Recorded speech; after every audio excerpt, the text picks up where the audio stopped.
Hey there, guys, and welcome back to the Travis and Damian podcast, episode 95. We're available on anchor.fm/Travis Damian podcast, along with Spotify, Apple Podcasts, Google Podcasts, and many more.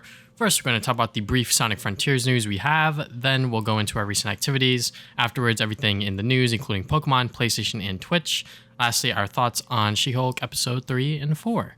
So first up, Sonic Frontiers had a little bit of news. They revealed some of the new pieces of the soundtrack and also like a overview trailer to give you like a basic idea of what the game's going to be about. First, I want to talk about the songs. They're not bad. I mean, I guess like my nostalgia classes with Crush 40 and everything like that are on. But, you know, the new sound, it's not terrible. Definitely like I could see myself if I was younger, like getting really into these two songs. But, you know, as a 23-year-old right now, it's all right. I can get down with it. I mean, I think Sonic music is always going to be like, I just take it for what it is, and like I just jam to it, and it's fine. Don't worry about it. I think I like the Vandalize one more than the I'm Here, even though I'm Here that's like wow, that is a Sonic song, right? Like, you know, just what you expect from it. Yeah, I think they're both pretty good, and like, it really clashes with like what the game wants to be, being like more of like the, you know, its soundtrack is more subtle and it's supposed to be more of like a mystery thing, and these are just like full on like going hard. So, but yeah, you know, it looks they're good. You know, yeah, like, you know, they ain't no Crush 40, you know, but it's all good all the same. They also show an overview trailer, and I honestly felt this is like the only thing the show showed. Like, if they didn't show any of that IGN shit that made people hate this game, like to begin with, like I feel like this overview trailer is all they had to show, and people would have been like, yeah, okay, that looks pretty good. Because like I've been saying, you know, I think the first initial like previews of this game, you know, it looks pretty like not great. Like, it looked very rough. It didn't look like great. We didn't know what was really going on. Now that we're starting to get more information and gameplay, and just the game looks a lot more polished. Like, I don't know if they're using later builds now or what, but the game definitely looks a lot better now. Like, just from this overview trailer, I'm like, yeah, I'm excited to play this game now, you know? Mm-hmm. Yeah, definitely the game looks a lot more finished than when we first saw it. So I think that has people more excited, including myself, for it. I'm definitely on the hype train for Sonic Frontiers. I feel like that this is going to be, whether or not it's going to be a good game overall, I feel like that this is going to be a game that I will enjoy personally. Just because it looks like that they're really going into the sort of open world aspect with a good state of mind in terms of how they want to do it with Sonic. So yeah, in the overview trailer, like you said, definitely a very good way to just like introduce the game and sort of show what it's really about. You know, like they talk about the cyberspace levels, but they also said that, you know, the main thing about the game is, you know, free world exploration and sort of finding out upgrades and things that'll boost up Sonic's power, his defense, etc., etc. So yeah, definitely looking forward to this when it drops in November. Whether or not I'll play it on launch day is another question because of college, but definitely looking forward to Sonic Frontiers, and hopefully we'll get a little bit more before it comes out. I feel like at this point I'm just ready to, you know, sit down and play it and see what other people think about it. Yeah, I think at this point I already know everything I want to know. Like, I think Sega has put more trust in me in this game now, so I'm ready to just play it at this point. You know, I think like the last good 3D Sonic game was Generations, and that was like 10 years ago at this point. So I'm ready for like a new 3D Sonic game that's not gonna be like mid. So not mid or just straight up garbage. Okay, I thought Forces was like very mid, but I didn't think it was like absolute garbage. But I know you hate that game. No. Bro, man, I bought that on launch day. I forget how much I paid. I think it was a $40 game, so that might have been the first red flag. Yeah. That might have been the first red flag where I was like, it's not a full $60 game, so oh god. Yeah, I played it like 2 years later for like $5, and that was and, worth, you know, like, you just start it, finish it, and then that's about it. And I finished it literally like the same afternoon. I'm like, wow, okay. It's that short. Like, oh my god, I felt like that they could have done so much more. But anyways, we'll move on from there. Recent activities. I'll go first real quick because you go first because I have a lot. I haven't been doing a whole bunch because of college, but you know, I've been playing Valorant here and there. The last time I played was just some unrated games. I still really like watching Valorant. Obviously, I think that eSports is so much fun to watch and just like enjoy. Like, even as a former active League of Legends player, I still watch League of Legends a lot. with the whole LCS playoffs recently and sort of who's going to make it to Worlds. Rest in peace, Team Liquid, but that was Team Imports, if you will. But that was like the super team that should have made it, but Evil Geniuses sort of clutched it out in Game 5, and I just like watching esports. I can't wait to see what other events happen within Riot's sort of circle, because that's the only esports events I've really attended, unfortunately. But we'll see. Maybe if CSGO Major is going to happen in New York City, I'll maybe attend. I don't know much about CSGO, but it's just people hold angles and shoot people and shit like that. So basically, it's like Valorant, but with like no abilities. Yeah, and so I feel like fine. I feel like CSGO is like the easiest esports to really follow, because it's like, all right, people are shooting people and there's like strategies. That's about it. Basically, yeah. And then the other thing I've been doing, which has been a little interesting, is I watched this guy talk about Dragon Ball Z, just like the home video releases, because like if you don't know, the home video releases is like super extensive, and like this guy made like an hour 30-minute video. Maybe I'm wrong. No, this one's just an hour. He did like an hour 30-minute on like the potential of like Dragon Ball Super 2, because like for like the entirety of like 2019, like people thought that like, or like 2019, something like that, like people thought like Super was gonna come back because of Broly and like the success that this series was having. But even in 2022, we don't have Dragon Ball Super Season 2. So I watched his video, but this video in particular about just like the different home releases and sort of how Funimation has tampered with the footage and everything like that. It's very hard to get like a very I guess like vanilla version of Dragon Ball for like a reasonable price, which is why like when I bought the orange bricks, I didn't know that they were like so fucking scuffed, because like how was I supposed to know? And then I sold those, and then I got the Blu-rays, which are equally as bad, but I don't really care, because at this point I'm just trying to have it on Blu-ray. And because of this video, I actually bought Kai all on Blu-ray for a lot of money. No comment. I didn't spend over retail, but I definitely spent retail, and I bought everything, including the final chapters, and it was a lot more than I bargained for. But then again, I feel like that these versions of Dragon Ball Z may not be reprinted anymore, because Funimation and everything like that, they aren't really vocal about when they're gonna stop printing shit. So I was just like, all right, well, I'll buy them on Right Stuff. And 2 of the seasons that I bought, I think it was season 3 and 2, those were sold out on Amazon. So that's kind of why I kind of like panic bought them. But I'm excited to watch Kai, despite some like really rough edits that I've seen and shit like that. But it is what it is. It is the non-filler version of Dragon Ball that I still remember watching when we were in high school, I think. Just watching it on Nicktoons and shit. So yeah, like I actually never finished watching Kai. Obviously, I watched Dragon Ball Z a long ass time ago for the first time. And it's funny because I think I've only seen all of Dragon Ball like once, but because I played so many of the games, it just gets reinforced to me how I remember every single fucking arc in the original show or exactly. And then I watched a bit of Kai. I think I only watched until the free like Namek stuff, I think. Yeah. I think they only went up to Cell, right? Yeah. They didn't do Boo. They didn't do Boo at first, and then when they did the final chapters, it was on Toonami, which I tried to watch at first, but then I just kept falling asleep because I was so fucking tired when it came on at like 11 p.m. at night. I was like, fuck, I want to watch, but it's like, ah, shit, I'm so tired. By the way, the Dragon Ball video that I'm talking about is from Tony Strongstyle. It is titled Dropping the Ball, Dragon Ball Z's Depressing 30th Anniversary Set, and its full history on home video, or the and is actually a plus sign. The video is 57 minutes long, 21 seconds. So if you want to search it up on YouTube, Dropping the Ball, Dragon Ball Z home video, I'm sure that you'll be able to find it. But yeah, it is a very, very good video. Just wanted to shout out to the creator before we move on from there. Anyways, but yeah, that's pretty much what I've been doing. All right, so I finally beat Xenoblade 3, but before I talk about that, let me talk about the Splatoon 3 Splatfest demo. So the game is like out now, but I don't have it yet, obviously. It hasn't shipped here yet, but I did play the Splatfest demo, and it's really good. I mean, again, it is more Splatoon. Like, they don't really change like that much in terms of like the core mechanics. Like, you do have a new thing where you could like sort of like dodge roll, like about the dualies. Like, you could just like, if you flip the stick, you're like, if you're in swim form, you just like, whoop, like do that. Oh, okay. Like, so that's pretty cool. So everyone can do that now. So everyone could do that. Just not like when you're like shooting. Like, you have to be in swim form and you do it. You can also like go up like vertical stuff more. Like if you hold the button down, you can like jump out or something. So that's kind of cool. But in terms of that, I think the game is really good.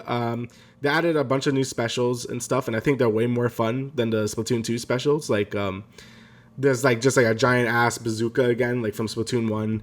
There's like this crab tank thing. My favorite one is like the reef slider, where you would charge forward and then you like do an Akira slide and like slam on people. It's really cool. I love that special. So yeah, I definitely think the special is a lot more fun to use. The two new weapon classes, the Splatana and whatever the bow and arrow one was called.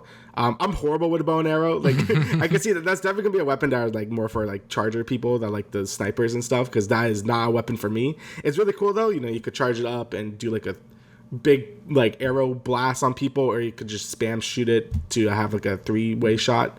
And the Splatana, it feels cool, but I don't know if it's like any better than like just like a roller or something, because I feel like a roller you could kill people way easier than with this thing, because it does feel pretty weak.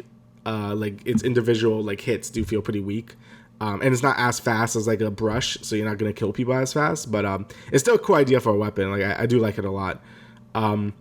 But yeah, like, besides that, I think like the presentation is a lot better. Like I think graphically the game actually does get a bit of a glow up. Like everything does look a lot brighter and shinier and stuff. Like, you could tell like the graphics did get a big improvement over 1 and 2. And then just the presentation of like going to the lobby where it's like right there. You could go to the practice range while you're waiting for a game now. Like I think they've done a lot of little stuff that really makes the game feels perfected at this point. Like if they do a Splatoon 4, then yes, I would like more changes.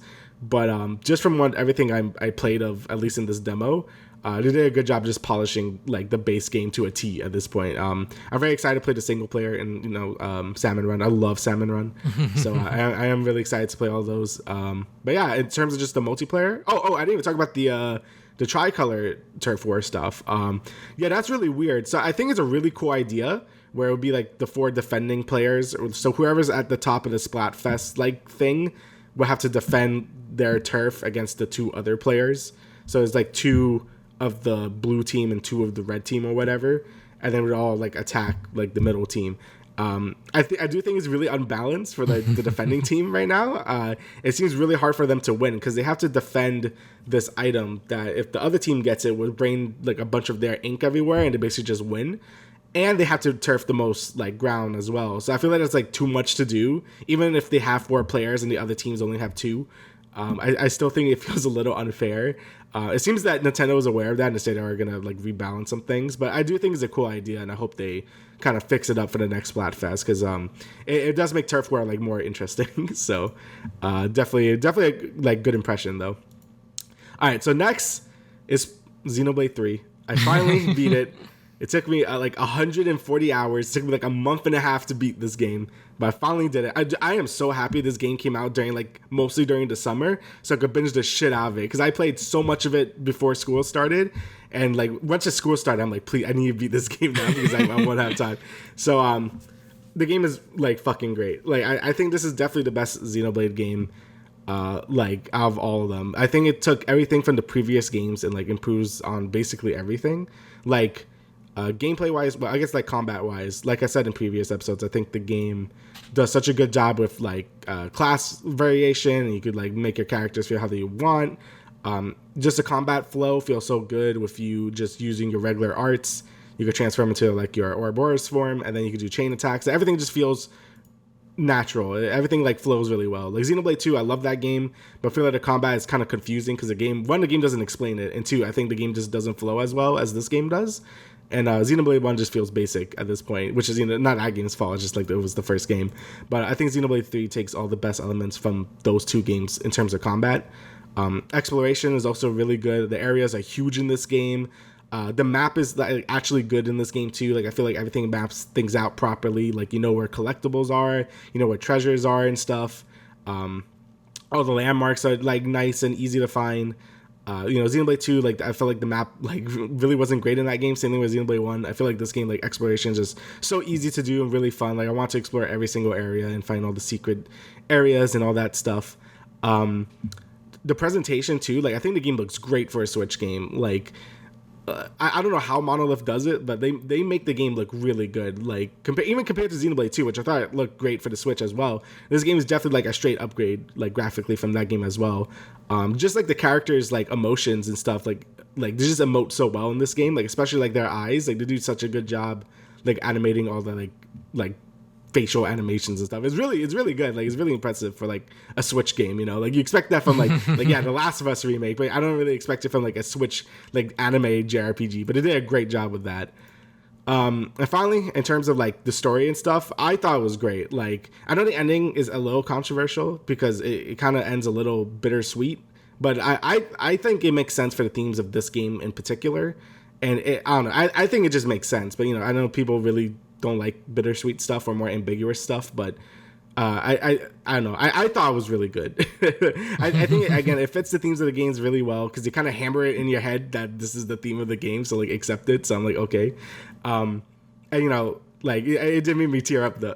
I'm not gonna lie. Like it was really good. Same thing with a quest you get at the end of the game. Like after you beat everything, you get another quest, and that one also kind of did me in. I'm like, oh fuck, dude. It's really good.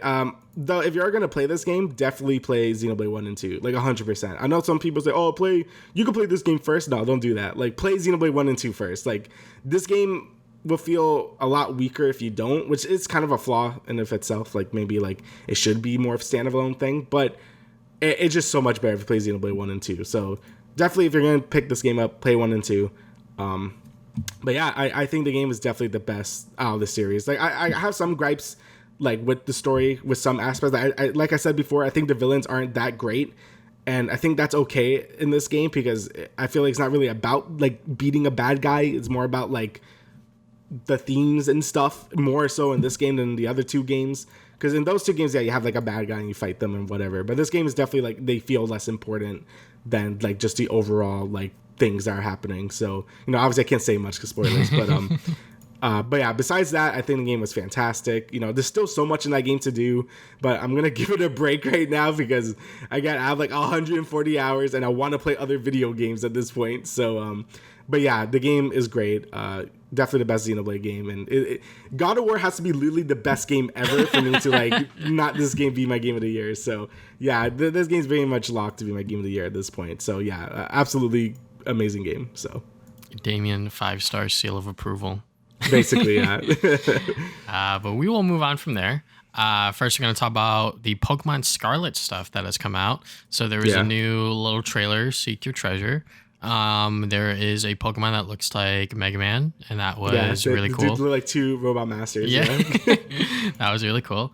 But other than that, I mean, it looks like Pokemon. I guess that there's some open world aspects to it. I mean, you could chime in and sort of be the more expert on this, but.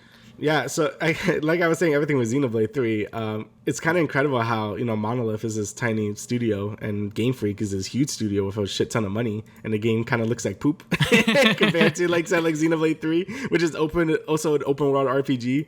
But yes, the game is supposed to be fully open world. Like you could tackle the gyms in any order in this game. You could do whatever you want. The game has like 3 main objectives you could do.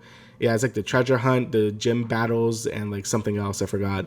But you could tackle those 3 objectives at any like point of the story you want, and the game would just like, you know, let you do it. So that's pretty cool. You know, I think RCS was such a good direction for the series to go in, and was definitely like my favorite Pokemon game for a while. So if Scarlet and Violet could like continue in that path, then I'll be happy. Obviously, there's still things that, you know, I think the presentation could look a lot better. The games probably should just have voice acting at this point because it does feel kind of awkward. Like the characters just blankly talk to each other. Like they still look like Game Boy models, like just talking to each other. I don't know why. But yeah, I think the game is gonna be good. Like if you liked Arceus and like you wanted more of that open world Pokemon gameplay, then I think this game is gonna satisfy that. Obviously, I'm like enslaved to the series, so I'm gonna play it anyway. So, but I think it's gonna be a good time. I do think the main gimmick is really stupid still. Like you can make the Pokemon crystallize, and like they get like more same type attack bonus. Like that's really stupid. Like I think Mega Evolutions and even Dynamaxing, at least like they changed their form. This one's pretty lame, I'm not gonna lie. But besides that, the new Pokemon on the show are really cool. Like you said, like they look like Mega Man characters. And yeah, I'm down with that. I think they look pretty cool. So but yeah, I think the game looks pretty good, and hopefully I like it as much as Arceus. So that's all I can hope for. I mean, I haven't heard anything from the Pokemon fandom in terms of complaining, but I'm sure, you know, they'll find something to complain about, and then they'll still buy it. The Pokemon fan base is pretty volatile in terms of what games they hate or like.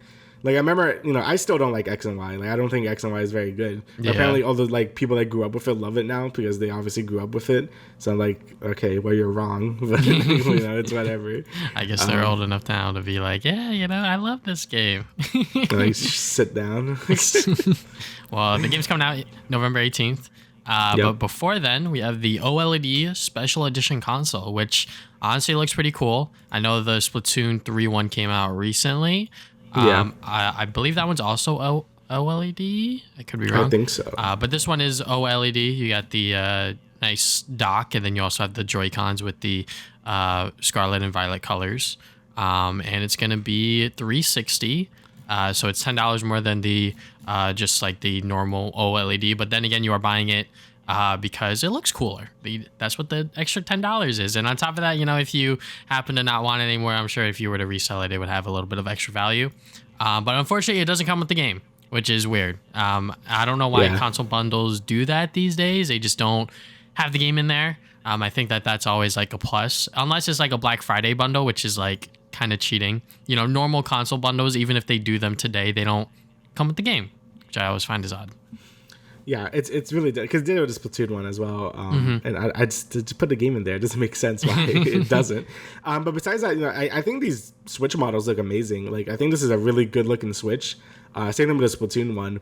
It's just like, obviously a Switch is more expensive than like a 3DS. So it's not like, I know some people that collected those 3DSs like candy because they were like a bit cheaper. But these are like, there's like $360. Like that's not really like a cheap price just to like buy a new Switch for. But obviously if you don't have a Switch yet or you don't have an OLED model, then I could see this being a thing. I'm personally just going to wait for the Switch 2 or whatever the fuck Nintendo's going to do next.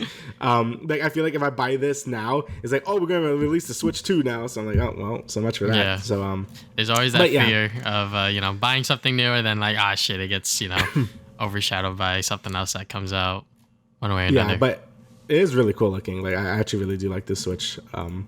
I love the purple and, the Scarlet Violet. It looks really good. Mm-hmm. All right. So next we got some God of War gameplay. So they showed Game Informer got like a bunch of like little clips just showing some stuff. Mm-hmm. To talk about just like the gameplay, the accessibility features and stuff. Sony has been really good. Like all the Sony first party studios have been really good at accessibility. Like Last of Us Part 1, like, that's a whole thing. I mean, I'll talk about it when I play the game, but that's beside the point. But everyone praises the accessibility in that game because Naughty Dog, they do seem to be a pretty big industry leader in this whole thing. Yeah. And it seems like the other Sony studios are following suit, like Insomniac and now Santa Monica with God of War. And that's really cool. I think, like we said before, I think anyone should be able to enjoy a game if they bought it, like, and they could do that. Mm-hmm. So if you want to make puzzles easier, go ahead. If you want, colorblind mode, obviously like with the actual disabled, like, assistance, like that's really nice to have in video games as well. Especially if like maybe you're colorblind or you can't like see as well and stuff. Like I think that's really cool. Mm-hmm. And in terms of the actual gameplay, I think the game looks great as well. Like I was saying with Xenoblade, like again, this game is gonna have to like be the best video game ever for me to beat that game. But I loved God of War 2018, and I think this game is looking just as good as that game. The combat looks a lot more like, what do you say, like a little more faster. Like it doesn't look as heavy as 2018, so maybe it's leaning more towards its like roots of being a little more of a hack and slashy type deal. I could be wrong. It could just be like the same thing, but it definitely looks a little more like faster than God of War 2018 did. But yeah, definitely looking forward to this game. It releases like literally a day after Sonic Frontier, so that's gonna be fun balancing the two. But and school, so like I don't know how much I'm pretty busy. So but yeah, hopefully I could get some good hours into this game. So. Yeah, I mean, it looks like more of God of War 2018, and if you like that, you should definitely pick it up when it comes out November 9th. It is coming to PS4, so if you don't have a PS5, don't worry. I'm not sure how much worse that version is going to be. I'm sure it's just going to be graphics and longer loading times. Yeah, I mean, I think Horizon Forbidden West was actually pretty good on PS4. Like, obviously, it wasn't like the optimal way to play it, but I think it was pretty serviceable. So I think God of War Ragnarök is probably going to be the same thing. Yeah. All of these PlayStation first-party studios, like you said, they're all sort of trying to have the same level of quality, and I'm sure Sony's sort of pressuring that because they're like, hey, this is like our flagship game for this month. Don't fuck it up. Yeah. So, and then with everyone having the accessibility features is obviously very, very nice. You can play the game however you want to play it, which I think is the beauty of games in general. When it comes to this form of media, you can enjoy it however you want to enjoy it. With a song, with a movie, those are really only enjoyed one way, and you can perceive how much you enjoy that by your opinion. But with a game, there's different ways to play every single game, no matter what it is. No matter how linear the game is or how open the game is, there's different ways to play it, and having accessibility features to fit that sort of person is also very nice. Even if you don't necessarily need them, but you want them, that's also nice too. It's not a need within gaming as of right now. I don't think, obviously, like the demand for it isn't there, but it's very nice that PlayStation Studios and I guess like Sony in general is sort of like pushing that amongst their first party studios, or who knows, maybe they're just doing it intentionally because Naughty Dog was sort of like the flagship studio to do it, and everyone's just following suit. So yeah, that could also be it. But just overall, I think God of War Ragnarok obviously looks very, very good. There's no reason for them to have a solid release date and have all of this Game Informer coverage without them being like, hey, like the game's actually ready. Like they are ready to ship the game and have people enjoy this duology of the new God of Wars, which I think is once again very interesting that they are sticking with. We're only making two because that is what their story is for this Kratos. I'm sure that they could have made a third one if they wanted to, but they were like, hey, like this is where this story ends. So we don't know what Santa Monica Studio is going to do next. I'm sure that they can take a nice easy break afterwards with the hopeful success of this game. I'm sure that it's going to do well because the first one was pretty much a landslide victory when it came to that year when it came out. Well, maybe not necessarily. It came out in 2018, so Spider-Man was there for me anyways. Yeah, but Sony had a good year that year, so. Yeah. Moving on from there, we're going to talk about a little bit more PlayStation stuff. So first we got is they released some Camo stuff. So you got a new controller. And you got a new headset. Stop. I can't see it. This motherfucker. And also a new plate.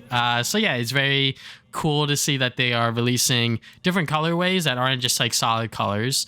If they could, I would love if they did like the translucent stuff. I think that was always very, very cool with the PS2 controllers. That was my favorite PS2 controller when I was growing up, was the translucent blue one. But who knows, I'm sure that it's a little different now with the technology that's in the controllers and stuff like that. But, camo colors as a sort of start is not super offensive. But, I think that them moving into different styles of controllers and even the headsets and the plates is going to be very cool.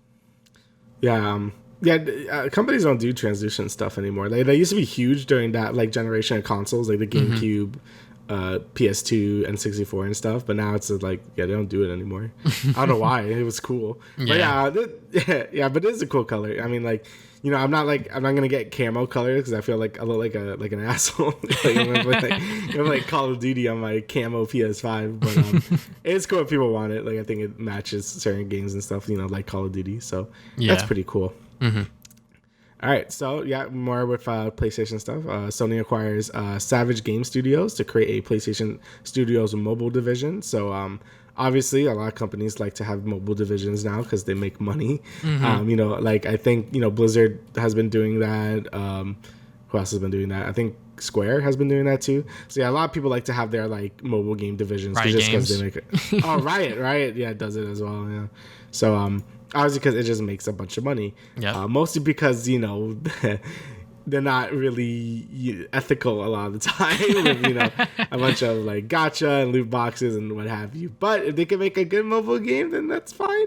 But again, I've yet to really seen a really good mobile game that isn't plagued by a bunch of monetization that makes me want to die. I'm not even that.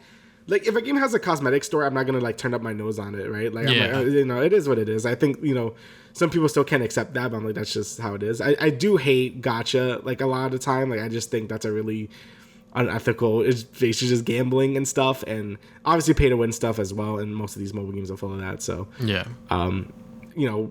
we just have to see where this goes, basically. Mm-hmm. So, I mean, when it comes to mobile gaming in general, I think that the popular games have filled with gacha and sort of microtransaction. But I think if we were both to really look deep into the iOS and the Android store to find really good mobile games, we probably could. But, for the most part, even with like big studios like Nintendo, for example, when they got into sort of mobile game with Mario Run and Mario Kart Tour, like those are playable mobile games, but it's like, are those what people really want sort of thing? Like I played Mario Run for a bit. It was alright, but other than that, I didn't touch anything else. I did play, I think it was Miitomo or whatever the fuck that was, but like outside of that, I think literally after that game, I was like, all right, yeah, I'm done. I'm done with this whole, mobile stuff from Nintendo. Nintendo was pretty much done with it too. Like they basically like abandoned their mobile game stuff. Like they did a big push for it with Mario Run, the Miitomo thing. I think the only one that's really popular is Fire Emblem, like Fire Emblem Heroes. Yeah, but that's a gacha game, no? Yeah, that's also a gacha game. Yeah, and I played it I played it for a bit. I'm like, oh, this is fun, but then the gacha elements just keep coming. Like, oh, you could be stronger if you pay money. I'm not gonna do that. Like, oh, I really want like Robin. Well, too bad. You're gonna have to like pay a bunch of money. I'm like, well, whatever.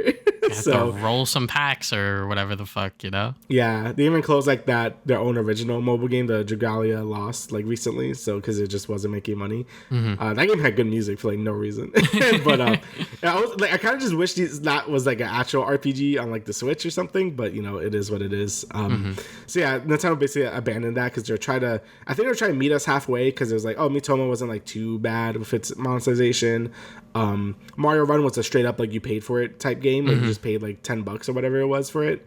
So they were trying to meet everyone halfway, but they kind of learned like you kind of have to be a scum lord to make a bunch of money on the mobile market. So you kind of have to be a free to play game, and then from there you sell cosmetics or loot boxes or whatever the case is. So what Sony's going to do here, I'm not sure, because Savage Game Studios, they haven't made a single game yet, but it has a team of veterans that have worked on, I think, Angry Birds and Clash of Clans, which is very funny because, people still play Clash of Clans. I was on the bus on the way to school and someone was playing Clash of Clans and I was like, no fucking way. But yeah, they have people within the industry that know how the mobile market works. So I hope that they're able to produce some pretty cool PlayStation IPs with this. I'm sure that the first one that comes to mind as like a easy, simple thing is like fucking Temple Run with like Nathan Drake in it or some shit, you know? But if they want to do something a little more exciting than that, I'm all for it. I think that if they were to succeed in this market, they would have to make it free to play, because even if it is paid for,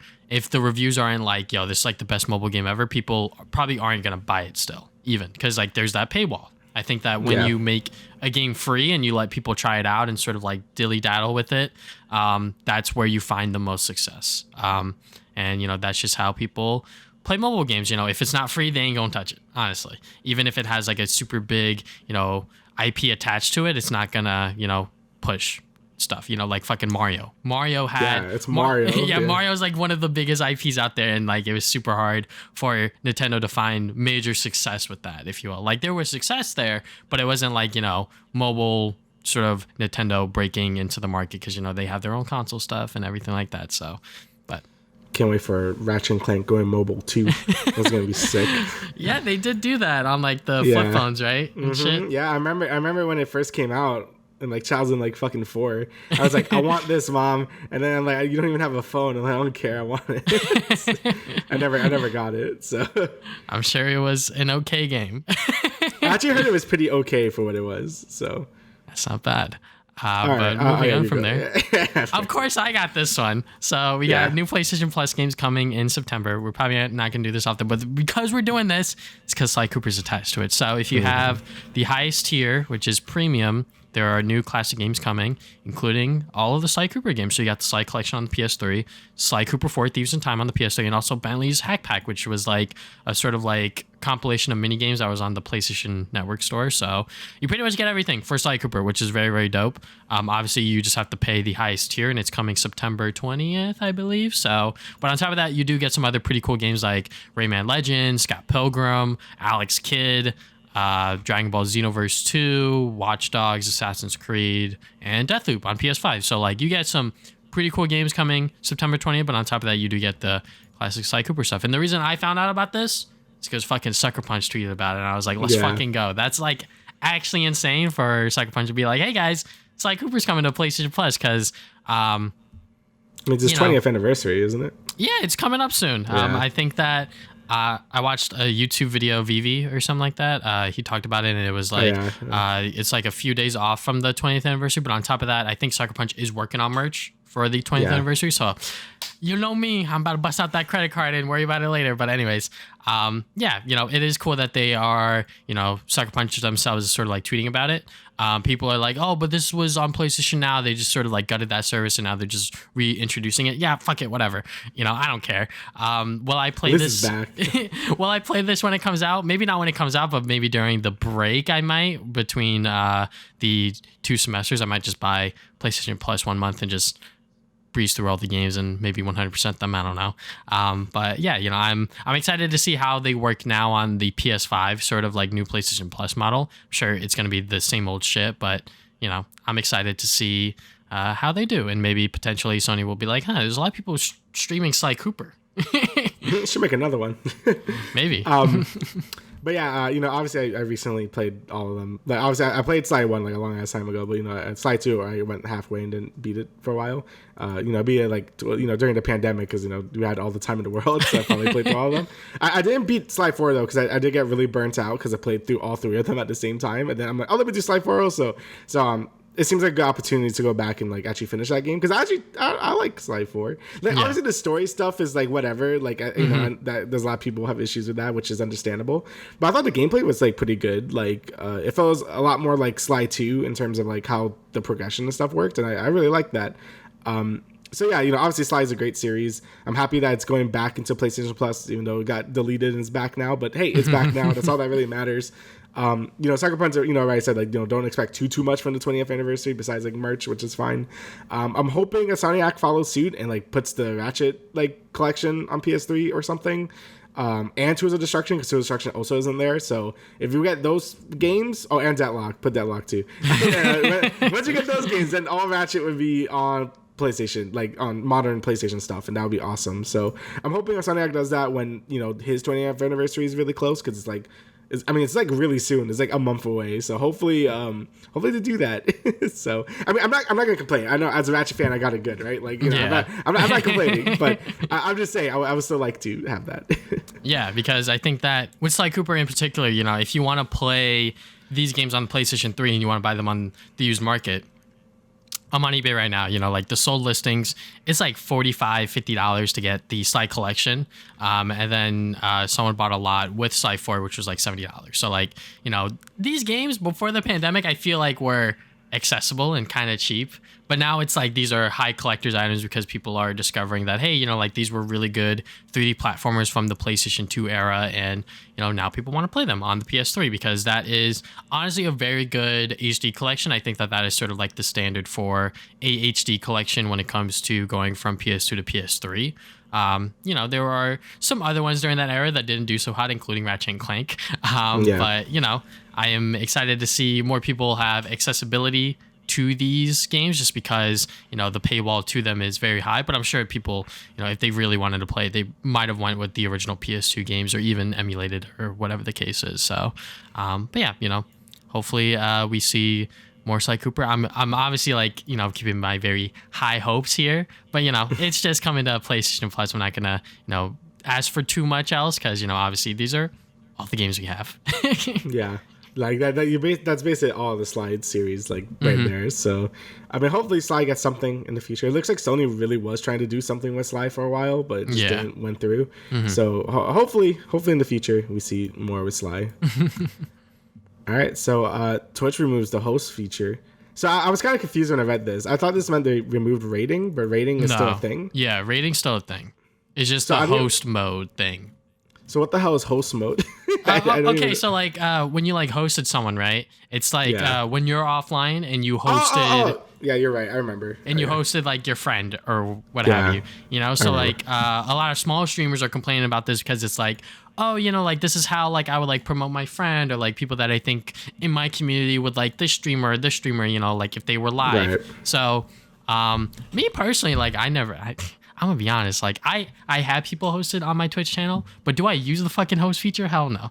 But I think that just has to deal with the Twitch discovery thing where like, people go to their streamers that they really like, and sort of people who browse streams or sort of like goes out of their way to discover streamers. That's not a lot of people. People go, they always go back to Hassan or Tarek or whoever else they watch. They don't really go out and seek new streamers. And I think that the host feature was a nice way for smaller streamers to support people within their community or their friends or whoever else that they might think their community would like. So yeah, I understand why they're taking it away, but I was just gonna say, I think it's just harder for streamers to get noticed because I feel like you always have to be like entertaining, and maybe like when people click on the stream, they don't want to like wait, like they're just like, okay, like, this guy's kind of boring, I'm gonna leave. With a YouTube video, I feel like it's easier to find like hidden gem YouTube channels because the video's just out, right? Like most of the time it's gonna be like, a 30-minute video or something, and then you watch it, and it's just like, oh, this is like really good. Like that, I feel like the discoverability, obviously YouTube's also like pretty like not great, but I definitely feel like I find more people on YouTube I like randomly find and I think are really good than on Twitch. Because on Twitch, like you said, I'm kind of there for like specific people, and I don't really want to go around like random people's things and like they're just kind of like just playing the game like this, like like so I don't know, I feel like with Twitch is like a lot harder to like stand out than in YouTube, at least in my opinion. I don't know how true that is, but just in my own personal thing, like I feel like I found more people I'm willing to give a chance on YouTube than Twitch, which is like 0 on Twitch. So yeah, because it's like when it comes to Twitch, you kind of have to like sit there for like I feel like 30 minutes to like an hour to really see if a streamer is like entertaining enough for you. And even then, that's like such like a small portion of like when they're live kind of thing, depending on if they do it part-time, full-time, what have you. So yeah, I just think that streaming is such a competitive scene now because everyone's kind of doing it because, in the grand scheme of things, it is quote unquote easy. Like, I'm not going to say being a streamer is easy because like you kind of have to be on like the whole time. You kind of have to be entertaining and like it's a lot of energy. I'll be honest, like when I was doing it during the pandemic, when I was streaming to like 2-3 people, I was trying to be entertaining, but at the same time, it's like kind of demotivating when you only see like only so few people. It's like, why am I doing this to begin with? But I had all the fucking time in the world, so I didn't give a fuck. I just want to play Dragon Ball's fucking Kakarot or whatever. So, but yeah, I could see why they're removing it. Because I don't use it, and I feel like most people don't use it. Like, you didn't even know what the fuck it was. You thought it was rating. But, rating... I forgot. Rating is still a thing. But I think that rating serves as a different purpose when you're like, oh, okay, guys, I'm done. We're going to go raid this person because fuck it, why not? And then you raid that person. But I don't think rating that person hosts them automatically or whatever. It's like a completely different system. But now that it's just going away, it's going away. So, discoverability on Twitch is already hard enough as is, so it's going to be even harder. I guess like a little more harder for people to get discovered, because Twitch in and of itself is like a huge curve when it comes to like the big streamers and then everyone else. Yeah, no, I agree. Like, I feel like Twitch is really dominated by like the top streamers. Like, I feel like I've heard of most of the top streamers. I feel like YouTube is definitely a lot more diverse because there's like YouTube channels with like 10 billion subscribers and I've never heard of them. Yeah. Like, on Twitch, at least I kind of know about most of the people there, and that usually doesn't change too much. Like, usually when someone gets big is like kind of a big deal to begin with. But like on YouTube, I feel like there's a lot more room to like get discovered and stuff than on Twitch, and I do feel like Twitch should probably fix that. Like, make newer creators easier to find. I also feel like, like you said, streaming is just a harder thing for people to like really be good at to begin with, because you have to be on at all times, you have to be entertaining at all times, you have to like make sure like the audience is getting like some entertainment at like any moment. You also have to like find your niche, like a game either you're good at or like you're funny at or whatever the case is. Yeah, so, you have to like know what you're good at. What people want as well. Like, unfortunately, you're gonna have to play with the algorithm. Like, you have to play like the new thing or all that stuff. So, it's definitely like a lot. So, when people say streaming is easy, like it looks easy to do it, but I think to be good at it, you have to be like, it's really hard. So, it's easy to do as like a hobby because like you just kind of have to like spend money on the equipment and then set it up and then have it look nice. Because like you can just turn on the stream button, have no cam. No commentary. Who the fuck's gonna watch? I mean, Gosu would say otherwise before he started talking in his streams. But anyways, that's because he was really good at League of Legends, Right. So like that's sort of like what his niche was.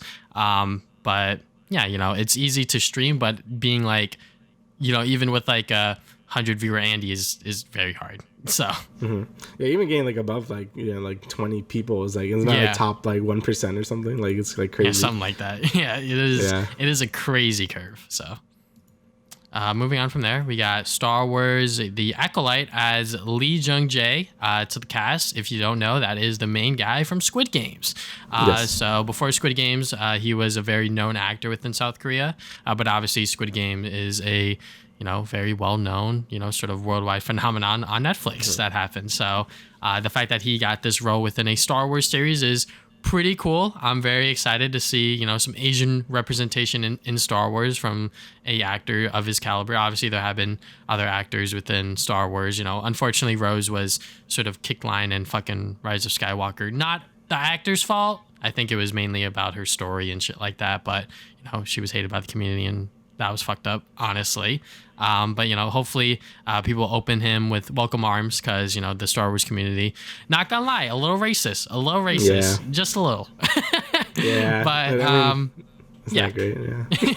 I'm excited. I'm excited for this series now. Yeah, hopefully it's good. I mean, Star Wars has been having so many things and stuff that I'm just like, yeah, I'll watch it. I like Squid Game. I thought Squid Game was really good. I thought he was really good in it as well. Not like his dub voice actor though. That's the only time I will say sub was better than dub. No, I'm just kidding. I prefer whatever one. Like I use both. It doesn't really matter. But yeah, Squid Game. Yeah, you really should use sub. Like when I was younger, I would watch all the Godzilla movies dub because that's just what it was here when I was a kid. So I was really used to like that really awkward dubbing of real people. Like, I don't mind it too much in games and anime because they're not real people, so it doesn't bother me as much. And also, it's kind of funny. Yeah, and it's kind of funny. But yeah, in real life people now, I'm like, oh yeah, this is weird. Yeah, no, I can't honestly, like, I know we're going on a tangent, but I can't believe people literally watch Squid Games in that dub. Like they watch like the full thing, and whether or not it's not good, yeah. Whether or not it's because like it defaulted to that or like they just didn't know, it's fucking unreal. Default, yeah. Because like that shit was crazy. Like I was like, wait, you watched it like that? Because what's it called? Tiny Me Gang. Kodiko, when they were talking about it, he was like, yeah, I watched it with like the fucking English voices. And I was like, what did he do? No way he watched it like that, the whole thing like that. Because like just hearing like clips on like Twitter and shit like that shit had me dying. I was like, no fucking way. My parents watched it dubbed, and then I'm like, oh, so they liked it, but they're like, yeah, it was, the acting was weird. I'm like, yeah, because it was dubbed. Like, oh. Yeah, nah, I cannot believe people actually watched it like that. But it is what it is. For once, sub is better than dub there. Yeah, I will say, and I'm a big defender of dub stuff, and yeah, that one, yeah, I don't know about that one. Nah. I mean, like, they had no idea that the show was gonna be super good, so they probably were just like, we'll just get these voice actors, fucking just say the lines, just say them, and then we'll go from there. So I kind of do wonder if Squid Game 2, if they actually are gonna like get actual voice actors this time to do it. Like they might just recast everyone, just like whatever, just do it because it's more popular now. Or they're just gonna keep the same bad voice actors. I gotta hope not, but I mean, obviously it doesn't matter because you probably should watch it sub at that point. But it's whatever. If you can't read when you're watching a show, you fucking grow up, please, God. Yeah, I mean, like, it does depend. Like, I feel like on video games, I usually prefer dubs because there's more things happening. Yeah. But, for anime, I've gotten a lot more used to it because, I was more conditioned to watch the dub because I watched Dragon Ball Z as a kid, and that's just what I did. Yeah. And then I didn't watch as much anime. Like, like, after that, I watched, like, My Hero and then, like, Gurren Lagann and stuff. So, like, I was just like, whatever, I just watch it dub because that's what I'm used to. And then I'm like, okay, I guess I should watch things sub. It's like, whatever. So. Yeah, I think that just like argument in and of itself, because like that's the reason why people didn't watch Parasite, like the fucking Academy Award winning movie, because it was like, I have to read. I was like, all right, yeah, grow up, fucking read it, it's a very good movie. Fucking read. I actually do need to watch that. Yeah, it like, honestly, when I saw that in theaters, and I saw it the day of that it won, like later that night, it just won all the awards. I watched it and I was like, that's a fucking great movie. Like that shit was like amazing. So but yeah, going on from there, we'll move on. Yeah, so you got a teaser for the new Knives Out like movie, Glass Onion. It's actually funny because I actually like just watched this movie like last week. I've never watched it until like a week ago, and that movie was very, very good. So it's kind of funny. I'm like, oh yeah, I forgot to make like a sequel to this. Yeah, like I'm a gamer. I play more video games than I do like I watch movies or shows because that's why I'm always behind on those things because I'm not made of infinite time. But I am happy I actually did watch Knives Out 1 because it was very good. That was on my bucket list forever. Yeah. But yeah, in terms of this thing, it's supposed to be like a Netflix thing. So expectations should be a bit lower, depending on how it is. But it does look pretty good from what they show. Yeah. It looks about what you would expect, from like a movie like this. You have like a bunch of people and it's like a murder mystery thing or something. So it's about what you would expect. But I'm just hoping it's good, right? Yeah. I just hate the fact that like when we think of like Netflix movies now, it's like, oh, it's gonna be like bad. Yeah, like mid or bad. But like this is Rian Johnson we're talking about, and like That's he true. has a vision for this, I guess, like anthology series or whatever the fuck it is. Yeah. Like this series of movies that he has, it's sort of like murder mystery, sort of Scooby-Doo type shit. Knives Out, I watched that in theaters and that was like a very good movie. Then I watched it again a few more times with some other people, and like it is great every single time. Like Knives Out, the way that they sort of lay out the mystery and things like that. So I'm excited for this one. I can't wait to see what Rian Johnson sort of cooked up. Seeing Ryan Craig or the fucking main guy back. Daniel Craig. 007. Yeah. Said Ryan Craig. Fucking hell. Yeah. Seeing him back, obviously very, very cool to have sort of some continuity within this, I guess, series of movies. Because, when it was announced that there was going to be a Knives Out 2, it's like, how is that going to happen? Because, the first movie did sort of wrap everything up very nicely. Yeah. I'm excited to see how this movie plays out. I'm sure that this is just going to be like a theatrical release movie, but just on Netflix, because Netflix threw a lot of money at Rian Johnson to be like, release on Netflix, please. We got fucking nothing, please.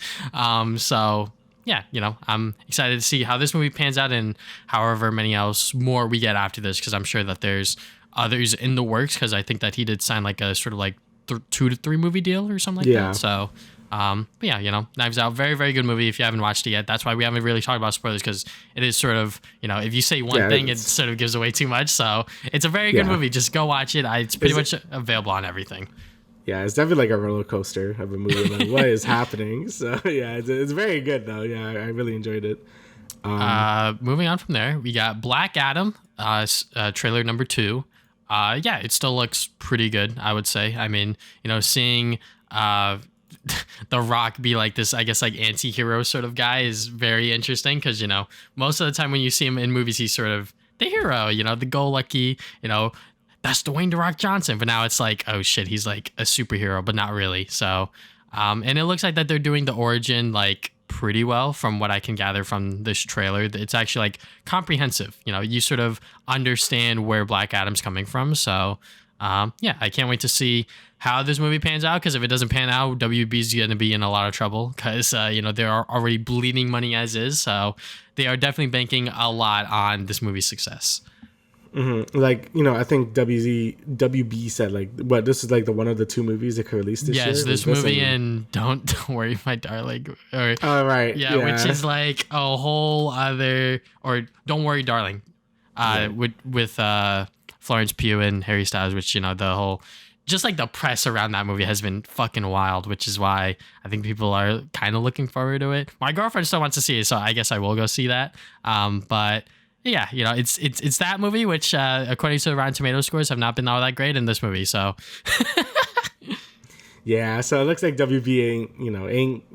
It's gonna be a really rough time for them, especially if this movie doesn't do well. Which I think it's gonna do decently well, but I don't know if it's gonna be enough to like really like, salvage everything. Make enough, to make enough of a dent like in all their troubles right now, because WB really shot the bed like the last month. So yeah, and I really don't think this movie is gonna be anything too special either. It's probably gonna get like 60s or something, like probably nothing, like it's whatever. Like me just watching the trailer, I don't really feel anything. I'm just like, okay, whatever. But yeah, maybe it might be good. I don't know, but from what I'm looking at, it looks pretty generic and like just whatever. And this is coming from, I just watch superhero stuff like all the time anyway, so this is coming from me. So I don't know. I think it could be fine. The Rock is fun. Not the best actor ever, but he's just a fun like character, not fun dude to look around and stuff. Yeah. But yeah, I don't know. I don't know if it's gonna be enough to really like save them or anything. So who knows? The Rock definitely pulls in seats, I will say that, which is he does. So it's kind of crazy. So yeah, people like him. Yeah, it'll come out October 21st, which is about a month from now. All right, so next we got, well, I guess it's like technically more stuff from the WB stuff. Apple, Hulu, and Netflix are all showing interest in Batman: The Cape Crusader, and this was the animated show, right? Yes. They were making, yeah. So, yeah, this was an animated Batman show, and it's no longer obviously being made because they decided to like cancel so many different projects. Well, it's not being scrapped; it's just being shopped around to other networks. Okay. It's just not going to be on HBO Max for whatever reason. Right. Well, I mean, that's better than it just being like dead in the water. So, I think the DC animated stuff has always been like really good. I think that's like the one consistent thing that's been good about like DC has been the animated stuff. So if this could get like, saved by these other companies that are showing interest, then, that's great. And honestly, it seems like free money too. It's a Batman animated show. Like people are going to watch that. So why wouldn't you want it? So, it seems like, if Apple, Hulu, and Netflix, like people want it. So it's gonna happen. It just depends on what it's on, Yeah. I think that, like you said, with the DC animated stuff, most of them went to just like straight to like Blu-ray or DVD or whatever. Yeah. Sometimes they would premiere on whatever, maybe streaming service or television network if they had one to do it on. I still really love Batman: The Red Hood. I think that is like a fantastic, just like Batman movie in and of itself. But with the Cape Crusader, this was gonna be like a spiritual successor to Batman the animated series, and like that is such a cult classic sort of Batman sort of IP, I guess. People really got attached to Batman because of that show, and even today they are still loving Batman the animated series, whether it's because they are rewatching it as a adult or with their kids or whatever that else is. So them making a spiritual successor to that seems like a no-brainer to sort of keep that on as like one of their animated projects. But I guess they're like, well, if we could sell it off to get more money, then I guess that'll be a little bit better. But even then, it's like, why would you do that? So it's good to see that all three of like the big streaming services are showing interest. Apple, Netflix, and Hulu. So, we'll see where it lands from there. It would be very funny to see Batman: The Cape Crusader on Apple. I think that would be the most bizarre one by far. But that's just because Apple, as a streaming service, they have good stuff. But I think that to pull people in, like the mass audiences, you really like have to have like a Stranger Things or like The Boys sort of type beat, where it's like you're really pulling in a lot of people to your service. That'll make them, all right, I'm gonna subscribe for this for a month to watch this particular show. Right. No, yeah, I agree. Like certain shows just like make people come back. Like I know a lot of people are like, I'm not subscribed to Netflix, but as soon as Stranger Things come out, they're like, okay, I'm subscribing. So same thing with The Boys as well. Like The Boys is such a big thing for Amazon at this point that people just like go for it for that. So I don't know if this is gonna be as big as that, but it'll be cool to have it there, and just having like a spiritual successor to Batman the animated series is always like a good thing because that's one of the most like I guess recognizable Batmans out there. Like a lot of people know Batman because of that incarnation of himself. So I think that's really cool. Yeah. But hopefully one of them will officially pick it up, and hopefully it doesn't get sort of thrown to the wayside. Hopefully WB isn't a complete idiot of a company and sort of sells it to whichever one is super interested for a reasonable price, because like if they aim too high, then it's like, well, shit, no one's gonna buy it. So but moving on from there, we got some Flash movie news. So test screenings are showing that there are very high ratings among test screenings, the highest since the Dark Knight movies, which I'm gonna just say right now, that's fucking cap. Doubt. Yeah, I am doubting that 100% because this has been said before about other DC movies prior to this one. I think it was said for Aquaman and several other ones. So I'm not entirely sure how good the movie is until like not just critics see it, but also like normal like comic book fans see it as well. I think that if Jeremy Johns reviews it, I think that I would value his opinion a lot, despite some controversial stuff people don't like about his movie reviews or whatever. I like when he talks about stuff is what I'm trying to say. Or even if Chris Stuckman, I feel like his opinion on, movies in general is like very highly valued in my eyes. So, and even just like Twitter discourse, I follow a lot of, I guess, like those video essay guys, like the Brown Table, High Top Films, and all of those sort of people within that circle. If they make a video about The Flash and be like, it's good, go see it. Maybe I'll go see it. Even then, with Ezra Miller still attached to the project, it is a little, sketchy in my eyes. So yeah, honestly, they should have just canceled it. But I don't know why they feel so far gone with this movie. It's like, we have to do it. Like, it's coming out. All right. But yeah, I highly doubt that this movie is going to be very good at all. And I think these test screenings are just lying to them. It's like they're keeping them in like a basement. It's like, you have to say the movie's good and else won't let you out. It's like, okay, fine, it's good. So yeah, I highly doubt that this movie is going to be anything special. And have you even seen a trailer for this movie? No. Like, I know, right? Like, it's just been like kind of there. Because of all the controversy that's been happening, like, I feel like that's the only thing people actually know about this movie at this point. So, and yeah, I just really just don't care.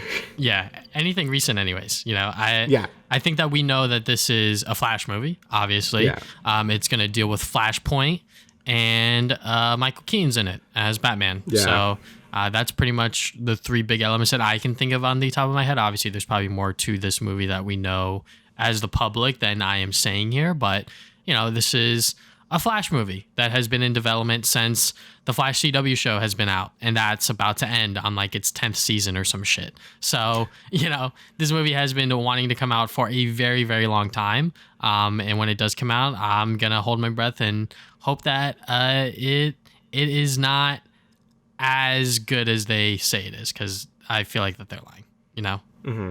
I totally agree. Like, at this point, I feel like no one should watch the movie in like principle because of this like asshole that's been like doing every bad thing imaginable. So yeah, like, I'm not one to like be like super protesty about some stuff, like, for media, because I'm like, whatever, like, I guess you can watch it, but I feel like this one, I'm just like, fuck this guy.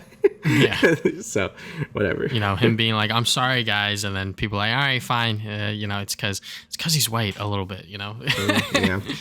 But yeah, we'll just wait and see when that movie comes out. Moving on from there, we're going to talk about She-Hulk. We're going to talk about full spoilers for both episodes 3 and 4.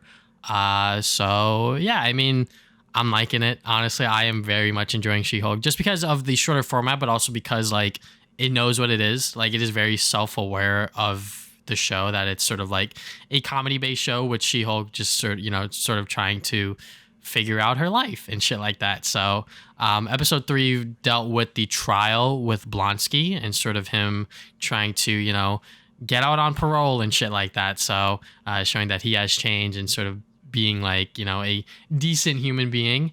So yeah, I really like that episode just because it showed like the sort of lawyer stuff, and seeing Wong being like a eyewitness and sort of like a key character within the show in general is very, very fun as well. But yeah, I'm very much liking where the show is going overall. Yeah, I actually did like the lawyer stuff, like the clown lawyer stuff that's been happening. Like, it's really interesting, especially when I have all like these different superhuman people doing stuff, like the shapeshifter lady and stuff. Like, I thought that was pretty funny because she was like insane. Just the show in general kind of just feels like a shit post, but like knows it's like kind of a shit post. Like, it's very funny. Like, it's very self-aware. Like, it does all these things. Like, you're like, yeah, we know.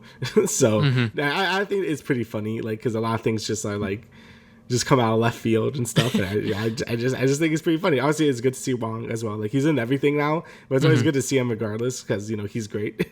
So but yeah, I think like all that lawyer stuff is really good, and just I guess her trying to find her way, or like, I guess sort of balance her Hulk life and her normal life and all the lawyer stuff and superhero stuff. I think that's a pretty fun thing that's been going on, especially in the next episode where she's like like trying to find like someone, like dating stuff. So I feel like that's a pretty interesting thing that was happening as well. But yeah, I think overall, like, I think it's still like a really fun series. I think you just got come into it expecting that's not anything that serious. Like, it is like more of a comedic series. Like, it's more of a episodic thing, just there to have fun. Like, you're not meant to take it that seriously. Like, when people were freaking out about the twerking scene, I thought it was gonna be like in the episode, but it was like in the post credits. I'm like, yeah, like, who cares? Like, why you're so mad? I mean, the fact that they even got Meg the Stallion to be in the show is very, very funny. Yeah. But that post credit scene with her trying to learn how to twerk and be like, I'd kill for you. And I'm like, yep, I fucking love this show. This show is just so stupid and so funny, stuff like that is just why I am enjoying it. Like, I'm not saying that this is like top MCU type shit, like this is very much like what WandaVision was kind of trying to be at first before it did like the whole, oh, Wanda's evil, Right. kind of thing. Like this show very much feels like, Saturday morning cartoon where it's like, all right, what the fuck is She-Hulk gonna do this episode? But it is still connected within the MCU and sort of has, I guess, an overarching story in the end. Hopefully, we'll see. I'm still waiting for Mr. Charlie Cox to show up and sort of steal the show, because I feel like that's what most people are waiting for. Even people that don't watch Daredevil are probably like, where's Charlie Cox? Where is he? But yeah, I'm very happy with how the show is so far, and even with episode 4 with her trying to date and shit, just her, having those really awful fucking dates with those guys is like, yeah, that's probably what's gonna happen. From a guy perspective who has been on Tinder dates and shit like that. I try to be very respectful and not like that, obviously, with like that one guy that's like, yeah, like I'm a entrepreneur, then like he's like checking out like the other girl's ass and like he's like on the phone and shit, and then like grabs his car keys. All right, well, this was fun. And then he just dips. And I'm like, yeah, that's kind of what dating is within 2022, unfortunately, with Tinder and everything like that. Living in a society. I mean, like, I was watching the TMG podcast in one of the recent bonus episodes, I think. So it's not on YouTube or whatever. But Noel was talking about on how like dating is like, people are very much like, if you don't grab their attention within like the first date, it's like, oh well, but I got like 10 other matches here, I might as well try to see how these play out, kind of thing, because like I'm the kind of person that'll be like, I will invest into one person until it doesn't work out and then move on to the next, because like trying to bounce around between like 10 other people is like so exhausting. Even if I had that many matches, I wouldn't, just to be honest with myself, I never did. So seeing her trying to do that herself is very funny, because that's just how dating is. And you sort of have to make yourself available to as many options as possible. And, sometimes people are going to get hurt because, you just choose someone else over another. Yeah. It's, she's a big green lady. Yeah. That probably helps her chances too. I just found that hilarious when she was like, getting no one as fucking Jen Walters. But like the fact that she used her headshot was like kind of cap. I'll be honest. Yeah, that was kind of cap. Yeah. I was like, what the fuck is she doing? And then she did the whole, She-Hulk thing. And then all of a sudden it's like, hey, yo, big strong lady. I'm down. Oh yeah, dude. Yeah. Crush me. Stop. When she picked that dude up, honestly, when I was watching it with my girlfriend, I was like, when is that like scene from the trailer gonna come up? And then it came up and I was like, my fucking God, that shit had me dying. And then like, oh my God, when he was like, oh, I'm gonna go now because now you're not She-Hulk. I was like, fucking asshole, whatever. I was like, he's like dumb as shit, because I'm like, just like, why just stick around? Like, like what the fuck's your problem? But yeah, like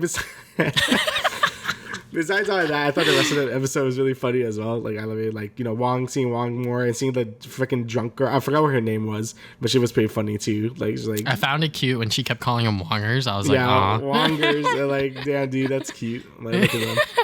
But yeah, just seeing all these like fucking has-been like super people try to do shit. Like this magician guy, like he sucks ass. They try to do the portal thing and opening like things to hell. Like that's really cool. I just like seeing all these random ass like super people like that kind of suck, but like, and they're just like taken to like court. Like, it's just funny. It's like not everyone's gonna be a big super villain or like Thanos or anything. Like some people are just kind of shitty. Like, oh, I could shapeshift, but I'm kind of just a shit lord. So yeah, it's kind of funny just seeing them kind of like get their like comeuppance and stuff. Same thing with the random people that attack her too, like just like wearing like Asgard construction weapons. Is like why? It's like okay. So then they get their ass kicked, and I was like, well, there's a bunch of jobbers just dying.